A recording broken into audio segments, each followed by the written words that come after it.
So I came out here to make a video on gear for new riders, and I haven't dropped a bike in years. I was getting my stuff set up. I had my helmet here, my gloves here, and I went to go sit on the bike. Bop. So for anyone curious, the wings on the R1s, tough. The foot peg saved this bike. The only scratch really, there is a scratch right here, which doesn't make sense to me because it comes up across the top. So that was probably from my leg dragging it at some point. And then I got a little scratch right here. Don't let anyone who tells you you're never going to drop a bike, they're lying to you. So for the new guys, if you drop your bike, it's been years for me. I just dropped my bike. So shout out to Yamaha and their foot peg. That just saved me a lot of being really mad. Now I'm just a little disappointed. Anyway, gear for new riders, right? So I want to give you my opinions on gear, how to shop for it, what you're looking for new riders. This is, man. So we're going to start in terms of importance. We're going to go top down, all right? And we're going to start with your helmet, okay?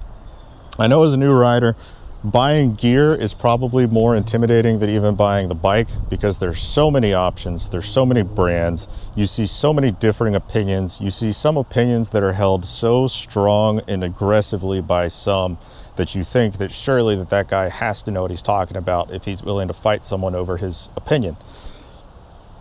Not really, okay? Don't overthink this stuff.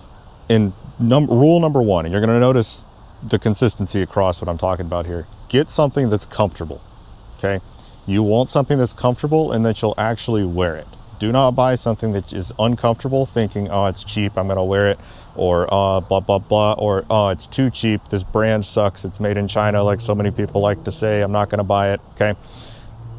Helmet, number one. This is your lifeline. This is what keeps you alive. Mine just took a spill across the parking lot. So, God, that foot peg, I mean, look at this. That foot peg saved this bike so hard, I don't even have words for it. Anyway, helmet, right? Your helmet is going to be your lifeline. This is where you don't want to cheap out, but don't think you need to go spend $1,000 on a helmet because that's what the cool guys on Instagram wear.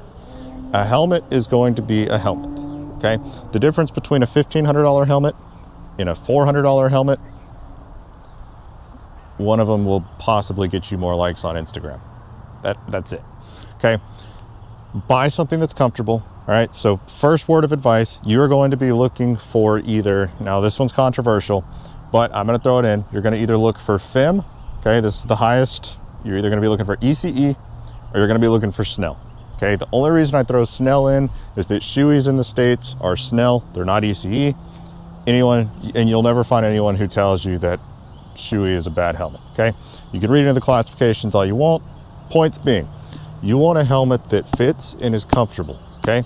A proper fitting helmet is going to be one that when you put it on, you're gonna roll it off the back of your head, right? Not to this extreme degree, but it's come from the back of your head, and you're gonna roll it forward, right? Now, there's a bug in my helmet. Now, you should notice it's not super comfortable to get off. One of the big tips with buying a helmet, you don't want to go too small. If you feel any pressure points on the top of your head anywhere, if it just immediately feels uncomfortable, don't buy it. Don't even think you're going to wear it in, right? So AGVs, for example, I don't care. It doesn't matter how cool they look. I will never own an AGV. They don't fit my head, okay? We'll buy one that's comfortable, that fits. There's no pressure points. Number two here, don't buy one that's too big. I'm not going to argue about the safety of one that's maybe a size too big, but I'm just going to tell you about the comfort / disadvantages. If you buy a helmet that's too big, what's going to happen is that when you are riding around, air is going to get up under that helmet, okay? When air gets in that helmet, it's going to be louder, it's going to vibrate your head, it's going to make your neck more tired, it's going to be more uncomfortable, and it's just going to suck. It's just not going to feel good. Buy a helmet that fits snugly. I don't care what brand it is. I don't care if it's an LS2. I don't care if it's a shoei. I don't care if it's an AGV. Buy the one that fits. Buy the one that sits snugly on your head. And there you go, okay? Don't overcomplicate. Don't overthink helmets. Buy a full face. I will stand by that. Don't drop it on the ground. I'm having just the worst day. Anyway, that's your helmet.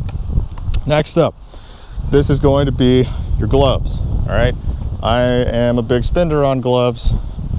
I like gloves. Okay, for me, gloves are the second most important piece of gear you're going to own. Right, for gloves, here's my tips here. One, don't pay too much attention to the brand. Don't pay too much attention to the safety ratings.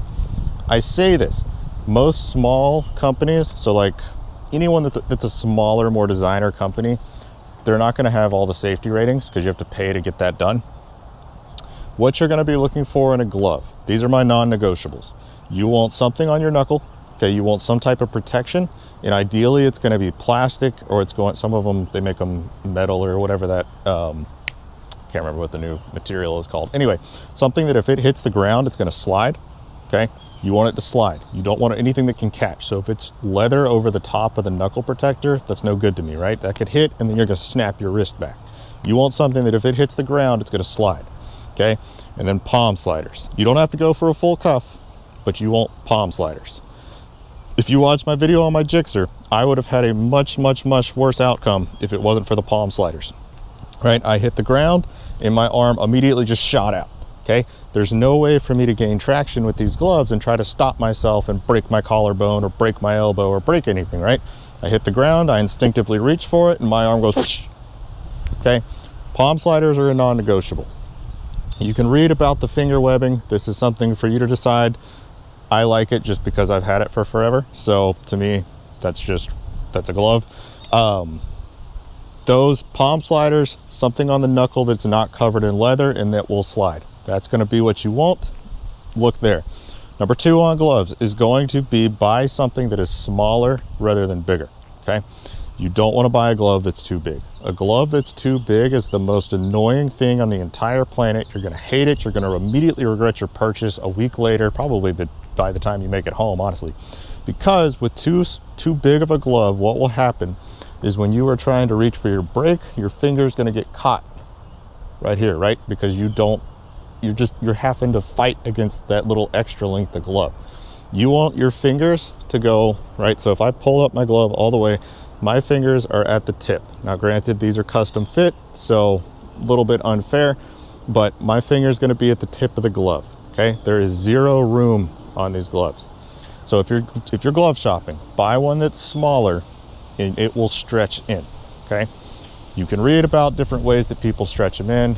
I sweat so much that I've never had to do anything too extreme. Like they just break in for me. But buy smaller rather than bigger. Trust me, you're gonna thank me later. Even if the fingers come up a little higher so let's say on the webbing of your finger, right?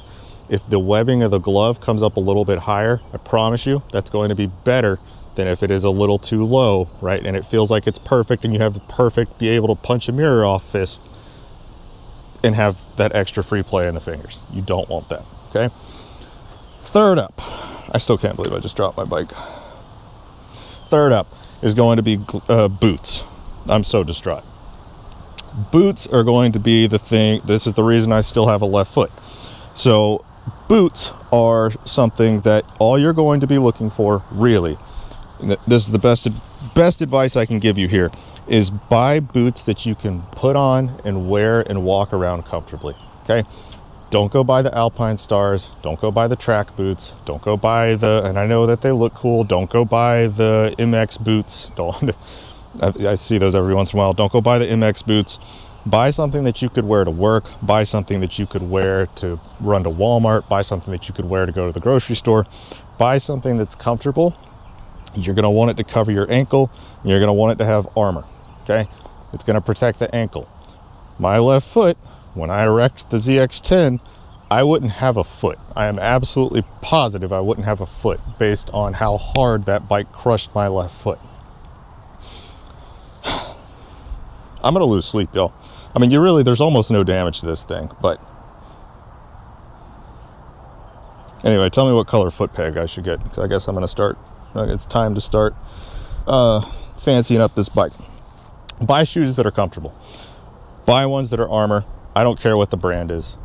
Look for ECE on boots, right? There's not a ton of the more designer boot makers out there.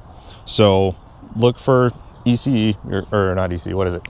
CE, and go from there, okay? Don't think too hard. Now, for your jacket, all right? I know I'm a hypocrite here, but I'm still gonna give you my opinion on what to look for in a jacket. When you buy your first jacket, don't spend too much money. Don't buy something that fits super wonderfully perfectly, okay? The reason I say this is a jacket that's built for a sport bike is going to be different, is going to be a little bit different in design than one that's built for a cruiser, that's built for just your standard bike, okay? Reason is, if you pay attention to the true full leathers of like track, you're going to be in this kind of little crunched position. The arms don't fully like come backwards, they're a little bit forward, right? It's because they're cut to where you're stretched out forward. Don't get too caught up in buying the jacket that's absolutely perfect for your first jacket. All you're looking for is if you happen to go whoop across the parking lot while you're practicing, or you just bum it when you're going around a corner for the first time, it saves skin. Don't spend too much money. Don't try and find the perfect jacket for the first one, okay? The first jacket you buy, I promise you're gonna hate it within a month. I promise you're gonna wish that you'd bought anything else, because you're going to value look over comfort, or you're going to value you're going to value one of the two too highly, and you're going to lack the other one, and then you're going to regret it, okay? Happens to everyone. I don't think I've ever met someone whose first jacket they loved and kept for more than until they could afford a better one. So there's your jacket. Next up, you're going to get earplugs, okay? I don't care if it's the foam ones. I don't care if you buy something like the Alpine #1 earplug, Alpine hearing protection, MotoSafe. I don't care what you buy. I keep these on my bike because I'm very weird about ear protection. I keep them on my keychain because I will not ride without earplugs. I can't stand it. I cannot stand the sound of wind buffeting. I have to have earplugs. So this is my backup if I'm ever to lose my foam ones. But buy earplugs. A box or like a little container of 100 pairs of these is about 10 bucks at Walmart. I just buy them and I just throw them away. I'll use them once or twice, right? They start to lose their efficiency / I guess their expansion capability after a couple wears, and especially if you sweat like hell like I do, they don't last as long. So buy earplugs. It's gonna be 10 bucks. If you get into the habit of it, you're gonna thank yourself years later. Promise, okay? Last but not least is going to be pants. This is the most controversial. I have owned motorcycle pants in the past. I have wrecked twice, and pants did not have any factor in saving skin, okay? Just based on the anatomy of a human body going down, unless you're practicing wheelies and you chap your ass, your legs are going to be the ones that are the least important. I'm telling you this because if you are strapped for money, if you are starting to budget out exactly how much I'm spending on everything, I would rather you buy a nicer helmet. I would rather you buy better gloves. I would rather you buy boots. I would rather you buy better boots that fit you well and you're more comfortable walking in. I would rather you buy a better jacket. I would rather you buy any of the above four in a more comfortable or more premium level up than buy pants, okay? That's my opinion. There's a little bit of studies done on actual damage taken within the human body on motorcycle wrecks. It's kind of, they're interesting. They're all in Europe. If you're gonna skimp out on anything, it needs to be pants, okay? Now, for my last little tip here, as far as my last little tip here, as far as buying your gear for the first time. If you're assuming you are going to be new to motorcycles, you're going to be buying your first bike, you're going to be buying your bike from a dealership, okay? This assumes you're buying your bike from a dealership. You are going to buy all of your gear with that bike at the same time, okay? I know that you are exceptionally tempted. I know that what you want to do is go buy all of it from Cycle Gear and then or order all of it from Revzilla and then go pick up your bike and slap everything on and then go off into the sunset. What you should do, and this will save you hundreds and hundreds of dollars, and depending on the dealership will save you, you're going to be able to get things at cost, okay? Especially if it's your first bike. Dealerships absolutely adore, good dealerships absolutely adore someone coming in buying their first motorcycle and getting it all right there. Okay. If you happen to go to a dealership where it's one of the bigger ones and they tell you that the parts department is different than the bike side department, I just do this for me. Get the out the door number from them. Okay. If it's $200, then the smaller guy up the road or the town over, look at that $200 savings that he's giving you on the bike, the bigger dealership, and then go to the smaller one and say, hey, I want to buy the same bike, but I also want this in gear, helmet, jacket, gloves, boots, right? And see what the price difference comes out to. I'll bet you that $200 sticker on that bike is going to be offset by how much they'll save you on the gear by selling it to you at cost. This is the best advice anyone can give you when it comes to buying gear for the first time. Don't order it from Cycle Gear. This isn't to say anything bad about Cycle Gear, but don't order it from Cycle Gear and then show up with your brand new pristine stuff. Buy it all from the dealership when you buy that new bike. Okay, save you hundreds of dollars. Dealerships love to do it. It turns inventory. Dealerships love knowing that you're making a friend with the dealership. It's an olive branch from them to come back and buy more because they know you're going to come back and buy more. Okay, it sets you up. It gives you a better position with the dealership. That's my advice to you. So I hope this helps. I know that this is probably redundant to some of the other stuff you've seen, but I hope some of this is a little bit different than stuff you've heard. I hope you don't drop your bike like I did today. I can't believe I want to throw up. I got to go shop for pegs. So thank you.